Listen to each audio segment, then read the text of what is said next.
Dear students, welcome to AP Institutions, Navodaya Silent RMS Coaching Institute. We are very happy to inform that yesterday we introduced Civil Service Foundation at the AP Institutes. Okay, today we discussed about modern history. From modern history, we get a one bit in the UPSC preliminary examination. Let me discuss the bit. Let's come. Okay, the question is, who led the Satyagraha movement with Mahatma Gandhi?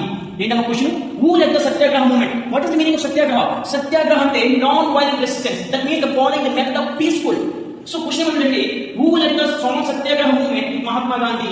Salt సత్యాగ్రహం అంటారు, దాన్ని దండి March అని కూడా అంటారు. So salt satyagraha movement ని మహాత్మా గాంధీతో ఎవరు lead చేశారు అంటే, మహాత్మా గాంధీ గారితో కలిపి నాయకత్వం ఎవరు వహించారంటే, you given 4 options. Annie Besant, Mridula Sarabhai, Muthulakshmi and Sarojini Naidu. Among 4 options, there is one answer. We have to eliminate 3 options. First we see that Annie Besant.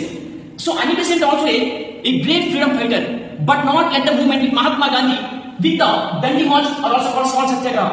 Annie Besant కాదు, ఎందుకంటే she led the home rule movement in 1916 with Bala Gangadhar Tilak. కాబట్టి ఎట్టి పరిస్థితుల్లో కూడా Annie Besant అవ్వదు.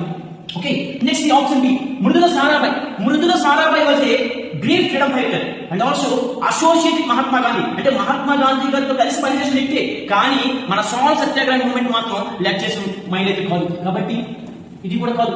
ముద్దులక్ష్మి she was from Tamil Nadu. She fought for the abolition of devadasi system in Tamil Nadu devadasi system ని లేకుండా చేయాలి and also she was a great social reformer. ఈవిడ కూడా సాల్ట్ సత్యాగ్రహాన్ని లెడ్ చేయలేదు. మనకి 4th ఆప్షన్ ఉంది సరోజిని నాయుడు, అందరికీ తెలిసిన వాళ్ళు. She was also known as Night Angle of India. Why she was known as Night Angle of India? Because of her poetry. ఆవిడ poetry ద్వారా అందరూ కూడా Night Angle of India అంటారు. సరోజిని నాయుడు గారు మహాత్మా గాంధీ గారితో కలిసి ఈ యొక్క సాల్ట్ సత్యాగ్రహం అదే దండి మార్చ్ ని లెడ్ చేయడం జరిగింది. అసలు ఏంటి దండి మార్చ్? అసలు సరోజిని నాయుడు ఎవరైనా ముందుగా మనం డిస్కస్ చేసుకుంటే, Sarojini Naidu was the first Indian women for the president of Indian national Congress. 1925 సంవత్సరంలో భారత జాతీయ కాంగ్రెస్ ని మొట్టమొదటిసారిగా భారతీయ మహిళ కాంగ్రెస్ పార్టీకి అధ్యక్షుడైంది. Annie Besant ఉన్నారు, but she was not an Indian woman. But Sarojini Naidu was a Indian woman for the first woman Indian National Congress president. And also Sarojini Naidu was a Indian INC president. And also very important, she was the first woman governor in the year for the first independent India. భారతదేశానికి స్వాతంత్రం వచ్చిన తర్వాత ఉత్తరప్రదేశ్ రాష్ట్రానికి మొట్టమొదటి governor కూడా వెళ్ళిపోవడం జరిగింది from the year 1947 to 1949. And also she was the woman which led the movement in Mahatma Gandhi, that is Dandi March Salt Satyagraha. అసలు ఏంటి దండి మార్చ్ సాల్ట్ సత్యాగ్రహం అంటే, మన భారతదేశాన్ని బ్రిటిష్ వాళ్ళు పరిపాలించడం జరిగింది. ఇండియా కొలీనియల్ కంట్రీ అంటే ద బ్రిటిష్.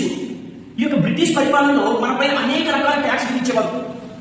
ఆస్తి పన్ను, లేకపోతే భూమి పన్ను, ప్రతి దాని మీద కూడా పన్ను విధిస్తూ ఉండేవారు. చివరికి మనం పండించి ఉప్పు పైన కూడా వాళ్ళు పన్ను విధించడం జరిగింది.